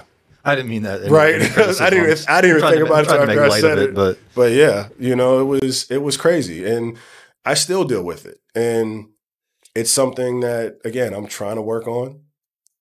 Some days are better than others. And I even think that kind of even ties into relationships and how I look at people and what I do. And it's just, and like you said, to touch back on, like, will I ever be satisfied? I don't know. I feel like I may always be looking for something more as opposed to realizing, okay, what you have, this is good. And I'm trying to balance out the two so I don't kind of shoot myself in the foot.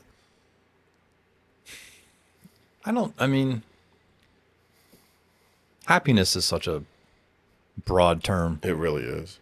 Happiness is what you make of it. Yeah. I sit here today. I'm happy. I'm a happy dude. Mm-hmm. Is there room for improvement in a lot of different areas of my life? Absolutely. Doesn't mean I'm not happy. Right. True. Am I satisfied with, my career? I have a good job. Mm. Could it be better? Sure.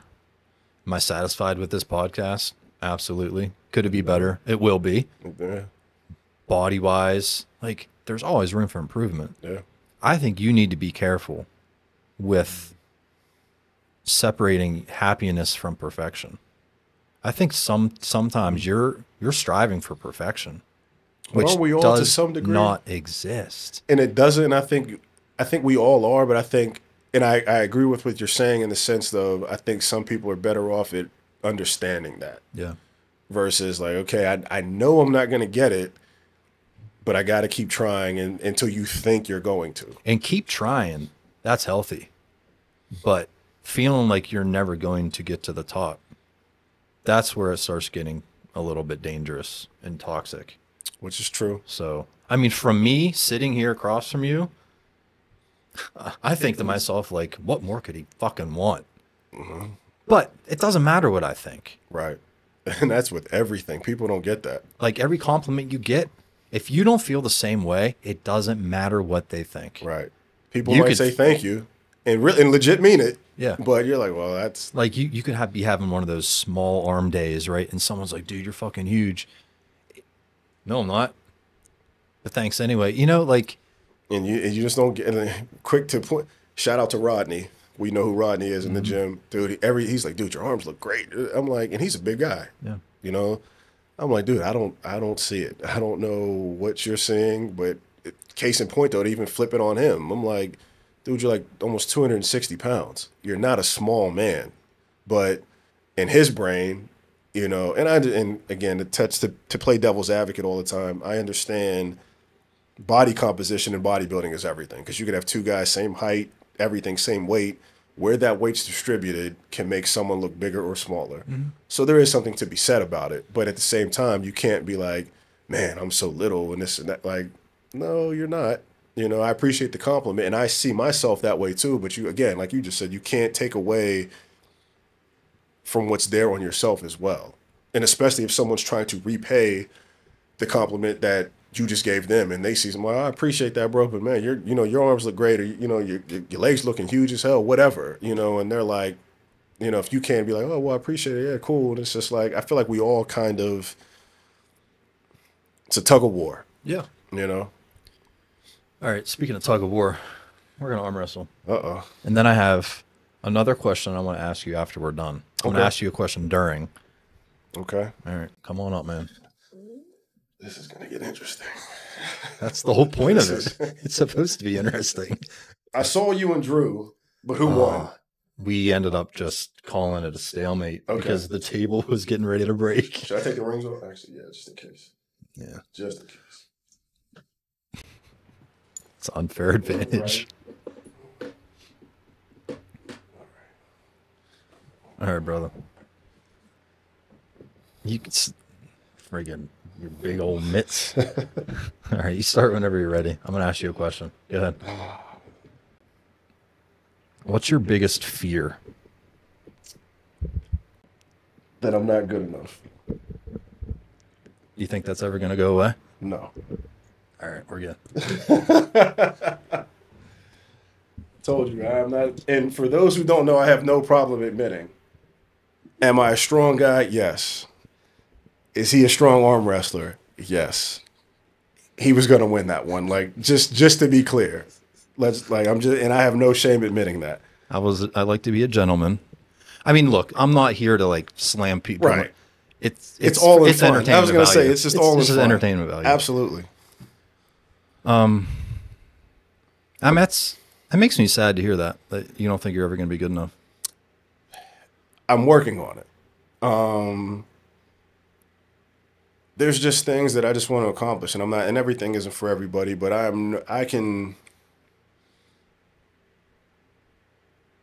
make life work for what's given to me, and some of the reasons or positions that I'm in right now, is it my own doing to some extent? Absolutely. But I also know what can be on the other side of that. And I just can't see myself giving up until I reach it. Now, I pray to God if it's in his plan, or I should say when it's in his plan to lay that out, great. I hope it's sooner than later. Because I tell everybody, I'm like, dude, I'm still a young guy in consideration, but I want to be able to enjoy things while I'm still able to, and it'd be like, okay, I can go out, I can do this, to enjoy like the young life, so to speak, before it's all said and done, before I'm just gray and old. Yeah. But with that being said, is it still a risk? Yeah, but so is everything. So along the same lines, what are you happy for? What are you grateful for? When you look in the mirror, what's something positive that you say about yourself? I'm alive. And I know that sounds like very cryptic or vague, but I mean, at the end of the day, every day above ground is still great. Sure. Because it could be your day to leave the earth, or it could be your day where everything turns around and works out for you. So to be alive every day is still a blessing. Good day, bad day, whatever. I always try to look at that and be like, well, you know what? At least today's a good day. I'm alive, healthy. I do have people that care about me and people that I care for. So, and it's so weird, even though we're in a social media age, so you're always on Twitter or Instagram or this or that. I look at things twofold. I feel like people also get huge followings based off of mishaps, meaning like if you're handicapped to some extent, and this is no shade or no shot at all, because if you can turn a negative into a positive, on one hand, that's amazing. But I also feel like we live in a day and age where it's almost like you get the fan clap automatically. Yeah. Like if it's a person who loses, mad weight versus the person who's already in shape, you don't get as much credit because they're like, oh, well, you didn't lose. I'm like, well, I still had to put the work in. Yeah. And technically you probably shouldn't be that heavy to begin with. Is it amazing that you've accomplished that? Absolutely. Keep it up. Or if you have one leg and you compete or you turn, that's amazing. But there should also something to be said. And I also say that to say there's extreme cases of that to where people can't even take care of themselves. So, I may be complaining about my pec or whatever, but I'm like, I'm still healthy and able to complain and to be able to keep trying to improve myself. So I do try to humble myself at times and be like, man, it could be way worse. I'm so glad to hear you say that. I don't say I was like, some of what you're saying scares me just because it makes me sad that you aren't as satisfied with yourself as maybe how I feel you should be. Right. Again, it doesn't matter what I think. Right. But I think you got a lot going for you. I appreciate that. But again, you're always going to be striving for more, which is fine. Absolutely. But don't lose sight of what's going good. True. Like, yeah, I know you're grateful for being alive. We all are. Mm-hmm. I was looking for something a little bit more than that very broad answer. And I'm glad that you said that you kind of put yourself in your place with being more humble about, I know I'm complaining about this and that, but I'm just grateful for being, I'm glad, like, it's in you. Oh, yeah. I tell, because even and people take it as cockiness at times, because I'm like, I look at that as well to be like, hey, like, I was, good looks, health, they're all blessings. That's why I've never, shout out to my parents, but I've never prescribed to, okay, well, I look this good, so give me. Because I think pretty privilege is definitely prevalent, men and women. Yeah. And I have eyes, I can see, but it's a blessing. And it will fade, or it could be gone tomorrow. Your health, your legs, your arms, you can complain. Like, nobody likes everything that they see. But you cannot have any legs. You cannot be able to walk. You cannot be able to sleep with your significant other. You cannot be able to write your own name or even know where you are. So, I do try to always be cognizant and be like, thank God and show that appreciation, because I may be upset, but it is still a blessing, because at any time it can go. And I do not want that by any stretch. So even though I may be struggling, at least I'm still able to move along with the struggle and keep going, like, one day at a time, versus depending on someone else to take care of me or whatever else. And I always try to keep that in the back of my mind no matter what, and at least take a moment, even if I, haven't made that much money in a day, or I'm like figuring out this or that. I'm like, all right, well, that hasn't gone away yet, but okay, I can still do this. This is good, Yeah. So I always try to keep that in mind. Good, man. Before we close out, do you have any questions for me? What made you start the podcast? I was getting kind of frustrated with how only the biggest influencers get the attention. And the average Joes, we were talking about one of them that goes to the gym with us. He's a monster. Yeah. He's an average Joe. Right. But, right? There's always that but. You're an average Joe, but. Right. We all run very deep. And I wanted to give a platform for everyone to get to know the average Joe. Okay. Right? Yeah. Because we're also fixated on the already celebrities. Right. They're already famous. Right. Like, who cares? And we're keeping them that way. We're keeping them that way. Yeah. Let's give the attention to someone else for a fucking change. I like that. Right? And we're so quick to judge. I judged you. The moment I saw you in the gym, you were judged, branded. I put you in your own little bucket of who you are. That's fine.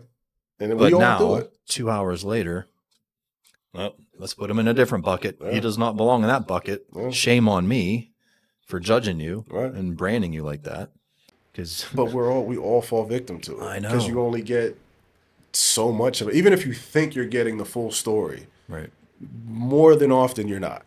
Dude, we could talk for 12 more hours. Yeah. And I'd learn a lot more about you. Absolutely. Right?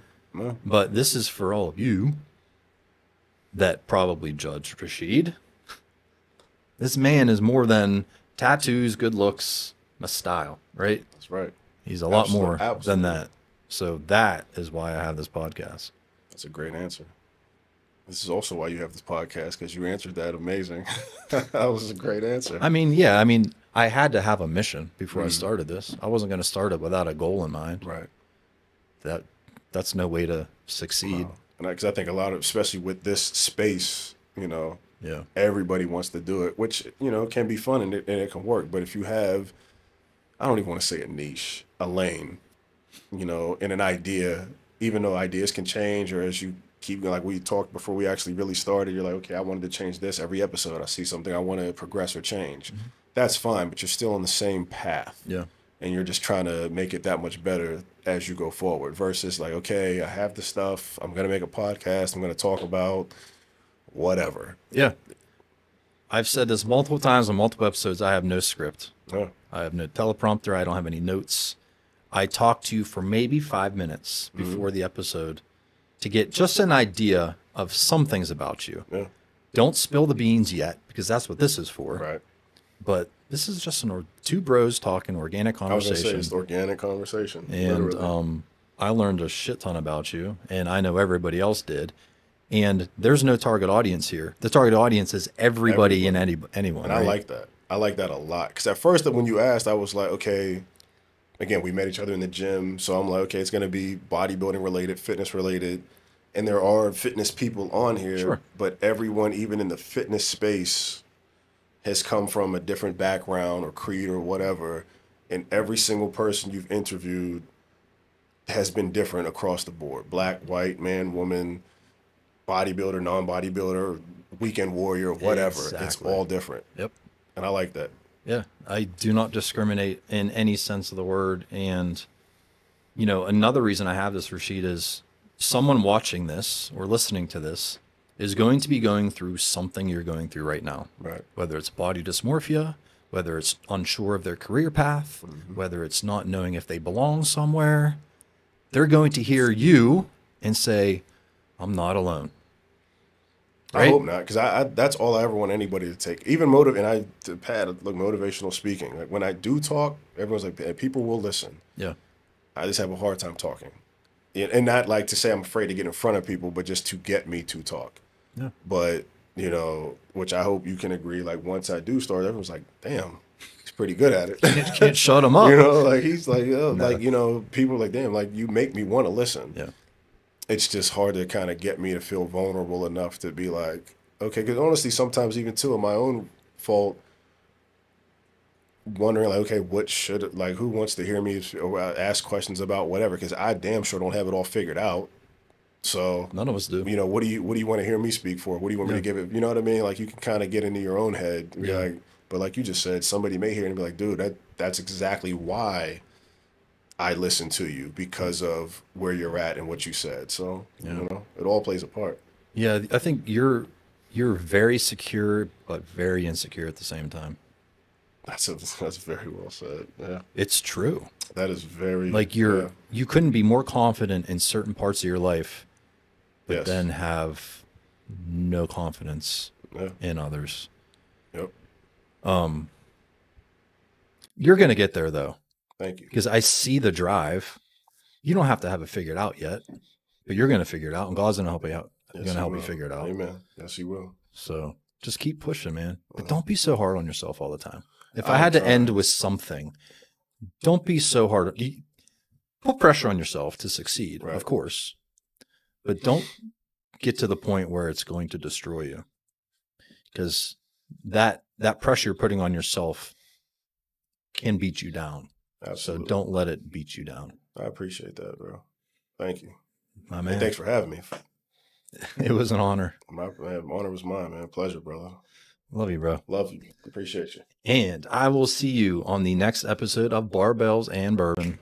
Peace. Nice. That was good.